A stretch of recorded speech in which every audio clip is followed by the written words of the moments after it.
and then I got really sick, so I'm still recovering from that, and I apologize, but you know, the video, hopefully it is still relevant and it is still helpful for you as we navigate the end of this year, and we're towards the well. So without further ado, I feel that the energy for this reading is really about, you know, changes coming in at the very last minute. Okay, so I do sense some really major changes coming into the picture for you, and I feel like the message I'm getting is sooner than expected, but then at the same time, it's like very last minute, very unexpected. So that's what I'm getting, and it's kind of a contradiction. So let me just explain. I'm feeling almost like there's something that you have been thinking about, trying to manifest for a very long time. And I feel like for many of you, might be 2 years, you know, the past 2 years, you're just like, I'm waiting around for it. And you're not one to, you know, sit around idle and wait for the tides of change to come swooping in. You guys are very, you know, productive, and you guys are quite like busybody. You like to stay productive. You like to be efficient with your time. So it's not like you're sitting there mulling around waiting for things to come in. So on the one hand, it's always, you know, on the forefront of your mind that you want to implement something, you want to change something, you want to do a drastic move or something very, very, I want to say like, it's like a change that is quite drastic for Virgo. It's a quite a drastic change, okay? Because you guys are still creature of habits. But I feel like you've been mulling over a situation for a very long time. And so it's always on the back of your mind. It's also, on some days, is on the forefront of your mind. And so I feel like you've been waiting for the opportunity or the chance encounter or something to manifest itself. And so I feel like even though you've been waiting for it for a long time, the way that it comes in, it's like when you've given up hope, or when you just like kind of clear it, or maybe even move it from the forefront of your mind into the back of your mind and focus on other things, and, you know, finding enjoyment and still moving on with your life. That's when this major drastic change is going to come in. And so it's coming in at a very, I want to say opportune moment, but also very unexpectedly. Okay, so that's what I'm seeing.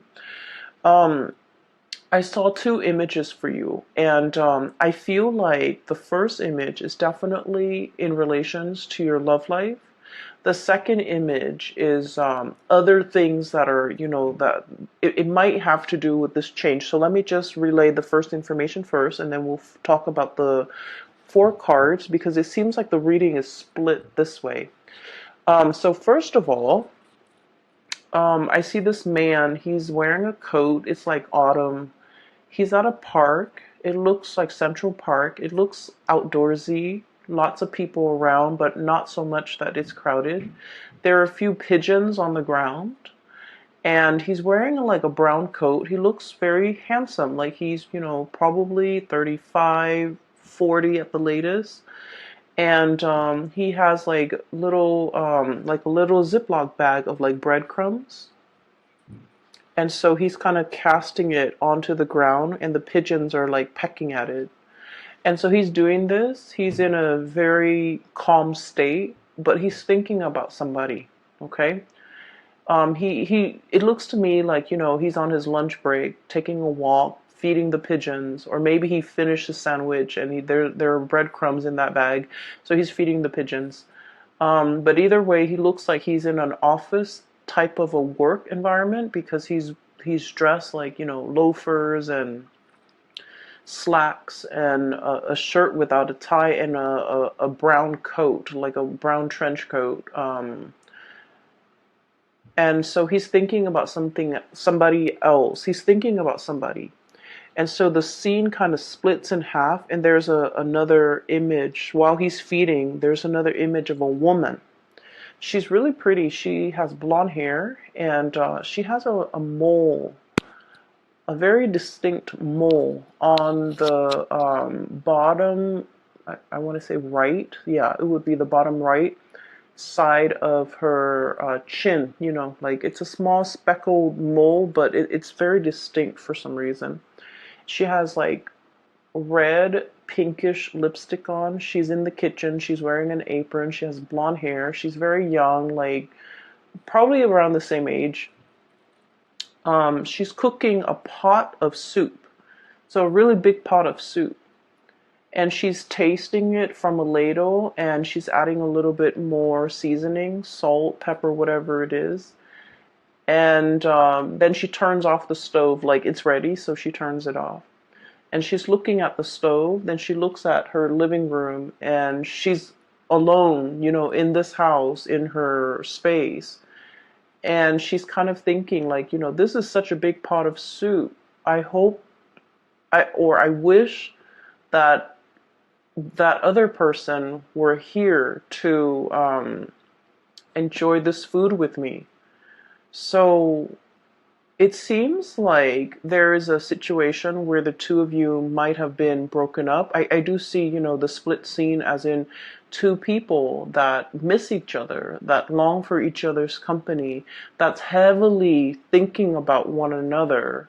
That's like the whole concept about sharing food, cooking for one another, you know, I guess connecting through food. It seems very nurturing. It seems like it might have been a relationship where there's a lot of community, there's a lot of caring, there's a lot of tenderness, there's a lot of like, you know, mutual affection and you know, it's not like you wouldn't eat and cook for somebody you don't like, right? So I feel like in a way the relationship that the two people have had in the past might have been, you know, they might have shared space together, they might have lived together, they might have been married, they might have dated for a very long period of time where they're comfortable around each other and they care for each other. So whatever the situation is, there might have been a situation where two people have broken up and they're still longing to reconnect. Okay, so I feel like for majority of you that might be the situation, because he's on the park bench eating lunch possibly by himself and then feeding the birds, like he wants somebody to share that experience with him. And then she's cooking this big pot of soup and she's alone in the house, and she's thinking like, I wish that person were here to share this soup with me. So it makes me feel a little bit sad, but at the same time, I just feel like both people are very content. You know, they're going through the motions, they're still able to take care of themselves. So even if it was like a breakup or a situation where one person is no longer in the other person's life, life goes on. Like two people are still resuming their life. They miss each other once in a while. They're nostalgic for the past, and they miss that sense of companionship. I feel there's definitely a sense of like, yeah, companionship. But you know, life goes on. No one is heartbroken and devastated and unable to function. Both parties are still able to function. Give me just 1 second. I apologize. Sorry about that. I was making tea and the water boiled, so I had to turn it off. Um, Going back to that image that I saw, I feel for many of you, the fact that these two people are, you know, in different places, like there might be like geographical distance, and the fact that they're heavily thinking about each other denotes to me like a really strong soul connection. Okay. And it's depicted here. I have the Two of Cups. This is the sense of companionship, okay? The Cups energy deals with like emotions and also spiritual energy, where two people feel very, very connected, okay? When they think about you, you know they're thinking about you, and it's sort of like, feeds into this loop where you end up reverting to, thinking about them and vice versa. So it's a situation where two people are very, very deeply connected, really care about each other. There might be great compatibility as well. Really great compatibility between two people. So for you, especially if you're in a long distance relationship, I feel like there is a immense sense of longing, wanting to be together, wanting to connect, wanting to, share the experience with another person. And then I also feel for others, there might have been a situation where it's like distance, like admiring somebody from a distance is what I'm seeing. I have here the Hermit, and the Hermit is a lonesome card. It doesn't mean loneliness. It seems to me like some type of remote viewing, some type of like distance associated with you and another person. And this combination, the Hermit and the Nine of Pentacles, admiring somebody from afar, admiring somebody's beauty, admiring the way that they look, and yet being so shy or so hesitant about letting them know how you feel about them. Okay? So if you're geographically distant from the person that is, really occupying a lot of your thoughts, and you're thinking heavily about them, I feel like they are definitely also thinking about you. And then I also feel, with Virgos are deeply shy by nature. And so I do sense that some of you might have somebody that you're really admiring from afar. You're like wanting to touch them, wanting to talk to them, wanting to communicate, wanting to really tell them how you feel. But in a way, your feelings for this person scares you. You like to be in control of your emotions. You're also very rational. And I've mentioned this before, but Virgo people don't fall in love. Like, love at first sight is not a thing for you guys. You can date somebody for a very long time, but if you haven't, and just like even keel and level headed when it comes to relationships, when it comes to love, when it comes to emotional expression. And so I feel like you're feeling this wave of emotions overcoming you, and you kind of, shrug it off or cast it aside. And you're like, that's not rational. I barely know this person. It's not rational. You really like this person.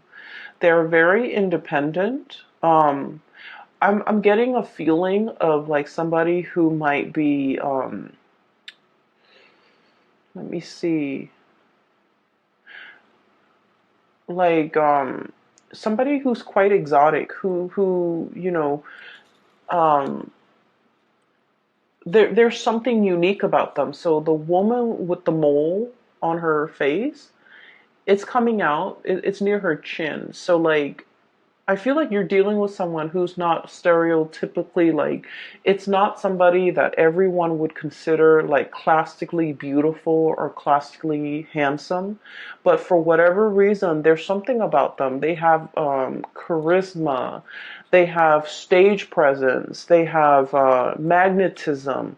There's something that makes them very unique, and other people cannot help but stare at them twice. You know how there are some people, they're not classically handsome or beautiful by any stretch of the imagination, but there's something about them that's very alluring. And I feel like it has a lot to do with their confidence, the way they carry themselves, the way in the way they carry themselves. Okay, this is a Nine of Pentacles, very independent, self-sufficient, bold. It's somebody who is like, on the one hand, they can be very earthy, very easygoing, not high maintenance. You won't catch them, dressed to the T and like with full makeup on, or cologne and hairspray and grease in their hair or whatever. Like they're not made up, they're just understatedly like just confident and put together without trying so hard. It's somebody that does everything with such grace and such ease, and I feel like because of that, a lot of people are very drawn to them. And then I also, going back to what I mentioned before, a lot of Virgo people, you guys are really deeply very shy. You do get stage fright. You don't like to be on center stage. You don't like to have a lot of attention on you. You feel a little bit out of place. And for some of you, okay, please don't get offended. You might feel a little bit, socially awkward in probably a social setting, or in a setting where you don't know a lot of people. You might feel very socially awkward when you have to give a speech, give a talk, when you're speaking and everyone is staring at you. Like you don't like that attention. And so you admire this person for the bold and the, I guess, like the confident way in which they move through life, the ease in which they do everything, and the ease in which things just magically work out for this person. So I feel like you really deeply admire this person. And you might be admiring them from afar. And I feel like for some of you, they are also feeling that way about you. But I feel that the gravity of your feelings for them, it's overwhelming you. Like you're kind of dumbfounded about, like, I don't believe in first love at first sight. Why do I feel so strongly about this person when I barely know them? There's a little bit of intrigue and mystery here. And it's like you might not know a lot about them. They might not know a lot about you. You might see each other casually in passing, and you might feel like, wow, that would be a really good person for me to date or for me to have as a girlfriend or a boyfriend. And I do sense like they have no idea how you feel. And so, trying to make conversation, making small talk. Virgos don't really like that, but like making small talk and trying to get into their inner circle and trying to, I'm hearing infiltrate, trying to like get one leg in the door, okay? I feel like that might be a really good first step, because they might not have an idea as to how strongly you feel about them. And you're kind of scared of the impact that they are having on you. All right. So let me just, that's for like singles. I feel like there's someone who's really capturing your imagination, and I'm just feeling like you're tongue-tied and nervous, and you get flustered, and you might flush and turn red when they're around or when you think about them, because I feel like your desire for them and your feelings for them can be a little bit overwhelming.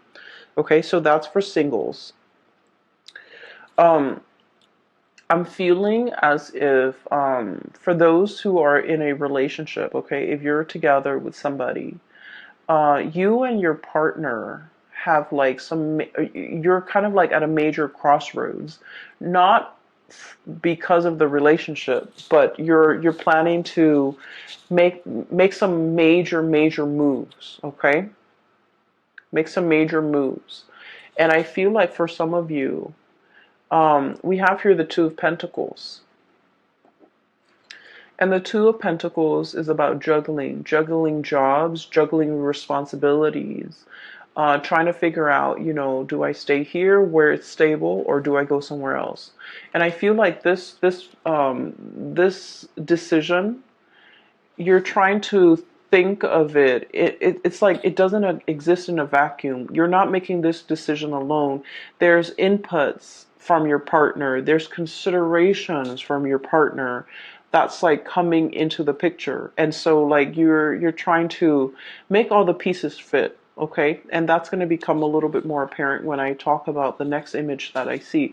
Make all the picture, like the pieces fit together, so that you can, implement some type of a plan. So there's a lot of mulling over. There's a lot of communication. And then I also feel as well, there's a sense of like temptation, okay?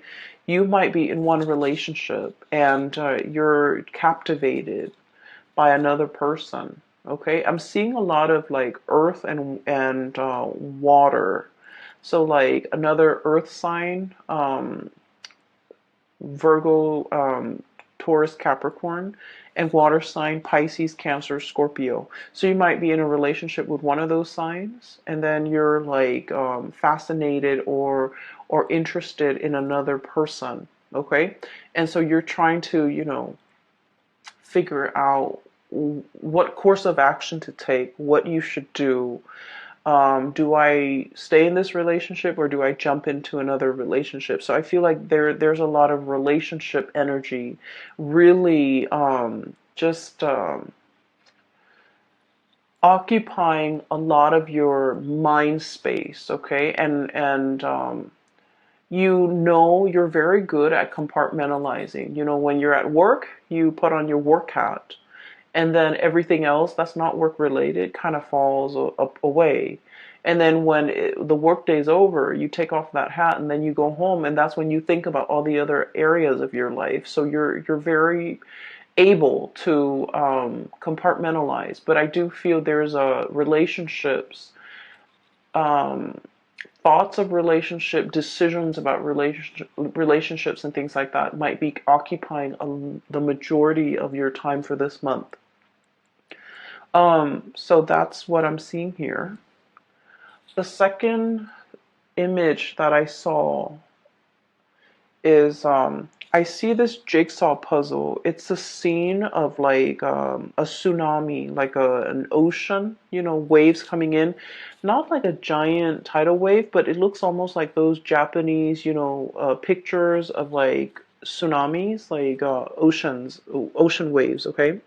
It's a jigsaw puzzle. It's incomplete. The edges are already filled in, but the pieces are missing from the inside. And so I see somebody's hands putting the pieces together.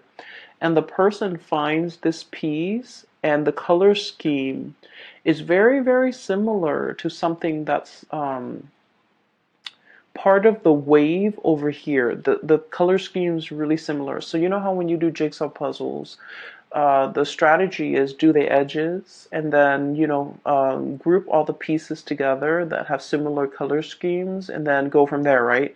So that's the way I feel like a systematic Virgo's mind would work. Like pieces should fit together. And so the hand holds up, and I think it's a guy's hand. It's a man's hand. And he finds this piece and he's like, oh, it's going here. And then he tries to fit it in, rotates it, it doesn't fit.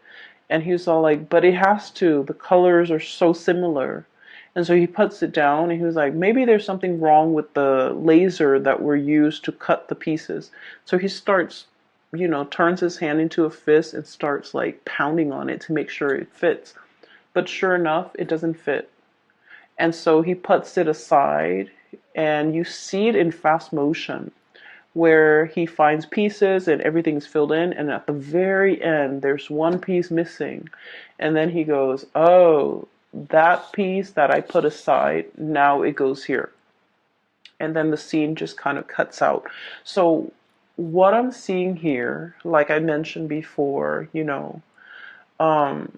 there's a time and a place for everything, and everything works when it's supposed to, and everything falls into place when it's supposed to. If we, try to change that logic and try to fit something where it doesn't belong, and we try to stomp it and pound it in, it's still going to resist. Okay, so I definitely feel like there was something that you thought was really right, like in your hearts of hearts, in your mind, no matter how much you mull it over, you're just like, it's perfect, it has to work, it has to work. And for some reason, it didn't work. For whatever reason that you couldn't even understand. I guess that reason was never shown to you. And even till now, whenever that situation happened in your life, even now, you're still perplexed about it. And you're just like, well, it didn't work in the past, and I don't know why it didn't work. What will happen now to make things work? So I feel almost like this, um, it's like a infinity loop, this things coming back full circle, where you're reminded of a time where you try something and you were so 100% sure that, well, the colors are similar, the edges are similar, why didn't it fit? And now a similar situation is coming around, and you're just like, what if it doesn't fit this time? What if it flops on me? Right? And so I feel like there's something coming around full circle. Okay? And whatever didn't work out before is going to work out now, because in the past you forced it, you pounded it in. And I feel almost like you were so focused heavily on the details, on the I want to say, like, you might have been focused on, I guess, like, it's sort of like wanting something so badly, and making sure that it fit even when the physical environment was not right. Does that make sense? And I mean, it got to the point where the man with the jigsaw puzzle, he was like using his fist to kind of like hammer it in, but it didn't fit.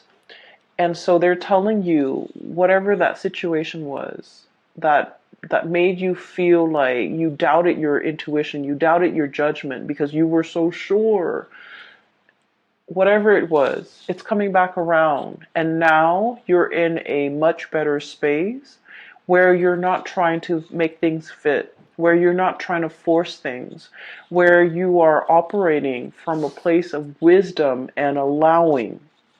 And that's when the situation is like, it's right. Okay, so there's a time and a place for everything. We have to be able to see the big picture in order to understand how the parts all fit together. Does that make sense?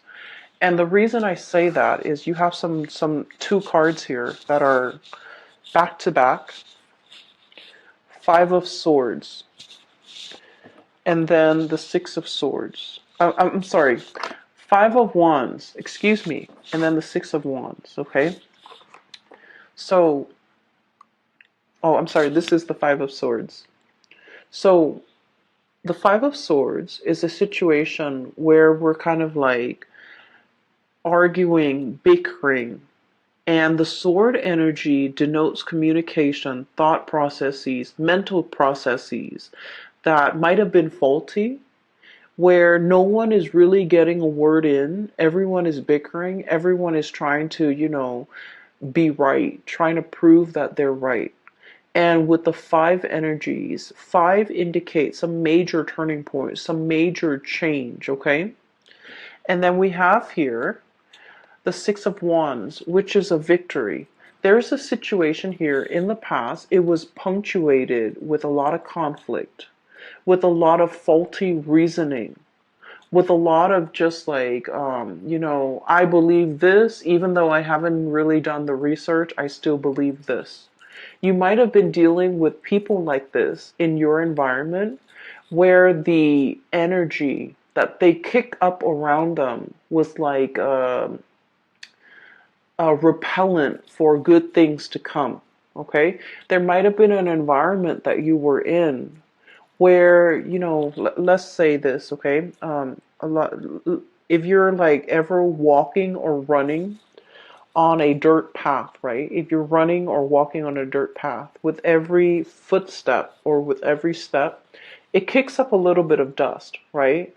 And so just imagine energetically when you're in this type of environment where people are constantly bickering, constantly shuffling around, moving around, trying to prove themselves right, trying to one up the other person, like if it's like laden with a lot of chaos and a lot of activity and a lot of competition, it creates a major dust cloud, like a major sphere or major environment where there's a lot of, negativity, negative energies. And so it repels. You wouldn't want to walk over where that dirt cloud has been stirred up, right? And so this environment was a repellent for good things to come in the picture.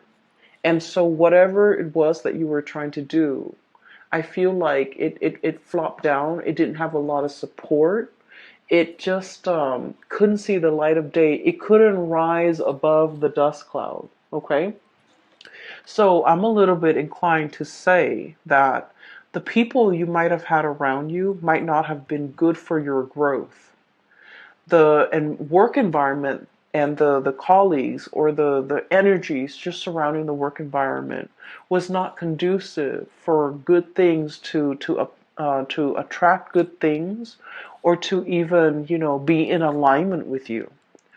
And so I see you turning your back to the situation, okay? No more bickering, no more pettiness, no more conflict. I'm turning my back. And as soon as you decide to turn your back, we have a lot of victory, a lot of success coming through. And I'm almost seeing like one after another, like a series of successes, one after another, because you decided to turn your back. You decided to kind of retreat from from the ground, okay? Climbing up into the tree, elevating yourself, seeing above the dust cloud, and being able to operate and function from above that cloud of negativity, and to be able to, warm yourself in the sun and to be able to attract a lot of success. Okay? So what I'm seeing here is there has been a major change. Whatever didn't work out in the past, I do feel a lot of, success, victory is coming in as a result of you, needing to change this environment in your life, okay? There's some major news associated with it as well. We have here the Page of Swords, and the page energies are snippets and messages coming through. And I do feel like resolution, okay, like being wanting to make a decision but not having all the information, waiting on communication from another source so that you can decide which option to go with. Okay, so I do feel for many of you there's some major swift communication coming through this month in order to splice through that dust cloud and to be able to let things settle and for you to decide on major changes in your life. Okay, and what I'm seeing as well for many of you, this is like leaving troublesome friendships, colleagues, um, petty people, I would say, argumentative, petty people, people who are just like, what's funny is I don't see gossip and slander and things like that. I don't see that in here. I just feel with this Five of Swords, it's like people who constantly want to be right, who have their daily agenda is just wanting to prove themselves right, wanting to show other people how smart they are, and things like that. Okay, so I feel like you're turning your back away from this. And you might at this point in your life, no longer feeding into this, no longer interested, like you're just disinterested in what's over here because you're seeing the bigger picture. You're looking at things from a higher vantage point, and you're leaving these mortals to squabbles amongst themselves because you're just disinterested. You're disengaging and you're distancing yourself. And with the Hermit, it basically spells out to me like a sense of enlightenment, okay? Not being bogged down with the material things that at the end of the day don't really matter, but operating from a higher vantage point, okay? And what I'm also getting, the last three cards in this deck, we have the Tower, sweeping waves of change. Okay, so that jigsaw puzzle where I saw the tsunami, the theme is very similar to this card here. Okay, what I'm feeling here is this is I pulled out this card earlier to clarify what the Tower represents. And this card to me is about manifestation, is about, it's almost like, thinking whether or not we have the capabilities and the skills and the know-how and the ability to do something. I feel like whatever that situation was in the past that you failed at, or you felt like, I was so sure, why didn't it work out?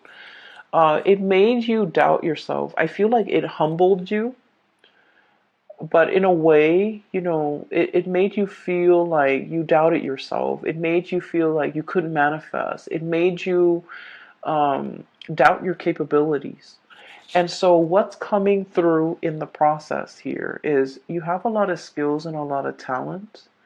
And I feel like this environment here did not give you an opportunity to shine. It did not honor your growth potential. It was not conducive for growth. It was not conducive for you to utilize your full talent, to display all your skills, all your assets, all it just like, it stifled your growth almost. Okay? And so there is a huge sweeping change coming into the picture. So this is a mermaid here, Five of Cups, okay? Wondering about something that, like a missed opportunity, okay? Longing for something that's no longer in the picture. But I see this as like a scorched earth, okay? This is a mermaid. And the classical like depiction of a mermaid is it has the body of a fish and a head of a woman, right? This is the opposite. This is a situation where this animal has to adapt to its environment. You know, it's not happy. It still like has the head of a fish. It wants to be in the sea, and yet the body had no choice but to adapt, to grow legs so that it could walk on land, because this environment is very parched. There's no emotional fulfillment. There's no spiritual fulfillment. It's just very parched. And so it's waiting for the rains to come and wash it away, and to carry it to sea. And that's what I feel is coming here with the Tower. Sweeping changes, this big tsunami coming in, and carrying you back into the sea where you can, resume your form as a mermaid. Okay, like the traditional standard mermaid form, face of a woman, body of a fish. And she is now in an environment where there's water, where there's life, where there's emotional fulfillment. And so there's something major here that will be coming through because wherever you are right here is not meant for you. It's there's no growth potential. There's a lot of dryness, and I'm seeing like, just like it's an environment that's very dry. So for many of you, you might be changing jobs. You might be moving from a really dry, arid environment like the desert to a place that's in the tropics, that's by the sea, that's a lot more, I want to say, like, it's just a lot more conducive for growth, okay? And we're not just talking about like a place that's green and lush and things like that. We're talking about emotional, spiritual growth. We're talking as well career growth. We're talking as well, being in a new environment where you're able to develop to your full potential, where people appreciate all that you have to offer and they don't take you for granted, pretty much. Okay, so that's what I'm seeing here. Once again, it's like the change is long coming, but it's gonna swoop in very, very quick. And that's a contradiction. But for whatever reason, I just feel like you've been waiting for it for quite some time, but it's going to come in very unexpectedly. You're kind of bookended by two major arcana cards here. We have the Hermit, taking time to yourself, being deep in contemplation, and really figuring out, what's the next step in your life. And then once you have that figured out, once you've reached that space of wisdom, that's when the Tower will bring about these changes that you've been wanting for a very long time. The delay with this reading, I hope it finds you well still, and I hope it is relevant and applicable and might be helpful for you this month, okay? I will be back next month. I will talk to you later, Virgos. Take care of yourself.